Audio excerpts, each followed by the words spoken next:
അസ്സലാമു അലൈക്കും വറഹ്മത്തുള്ളാഹി വബറകാതുഹു. പ്രിയ മുഅ്മിനീങ്ങളെ, മഹാനായ നബി സല്ലല്ലാഹു അലൈഹി വസല്ലമ തങ്ങൾ പറയുന്നു, ഒരു മനുഷ്യൻ രാത്രി കിടന്നുറങ്ങുന്ന സമയത്ത് ഇബ്ലീസ് 3 കെട്ടിടും.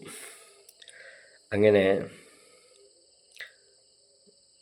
ആ കെട്ട് നാം പൊട്ടിക്കണമെങ്കിൽ നബി സല്ലല്ലാഹു തങ്ങൾ പറയുന്നു, മനുഷ്യൻ എണീച്ച ഉടനെ ആദ്യമായി പറയുക, അൽഹംദുലില്ലാഹില്ലദീ അഹ്യാനി ബഅദമാ അമാതനി വഇലൈഹിൻ നുശൂർ എന്ന് പറഞ്ഞു കഴിഞ്ഞാൽ, എന്ന് പറയൽ സുന്നത്താണ്. എണീച്ച ഉടനെ ഇത് പറഞ്ഞാൽ ഇബ്ലീസിൻ്റെ ഒരു കെട്ട് പൊട്ടി.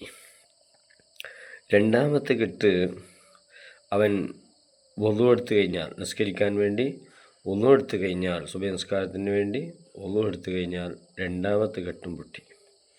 അങ്ങനെ വുളുവെടുത്തതിന് ശേഷം സുബഹി നിസ്കാരം ഒരാൾ നിസ്കരിച്ചു കഴിഞ്ഞാൽ ഇബ്ലീസ് കെട്ടിയതയക്കുന്ന 3 കെട്ടും ഞാൻ പൊട്ടിച്ചു കളഞ്ഞു. അല്ലാഹു സുബ്ഹാനഹു വ തആല ഇബ്ലീസിൻ്റെ 3 കെട്ടിനെയും പൊട്ടിക്കാൻ ഇത് കേൾക്കുന്ന എല്ലാവർക്കും എനിക്കും അല്ലാഹു തൗഫീഖ് നൽകട്ടെ. ഈ അറിവ് ആഖിറത്തിലേക്കുള്ള ഉപകാരമുള്ളവർ സ്വാലിഹായ അമലായി സ്വീകരിക്കട്ടെ. വീണ്ടും കാണാം ഇൻഷാ അല്ലാഹ്. അസ്സലാമു അലൈക്കും വറഹ്മത്തുള്ളാഹി വബറകാതുഹു.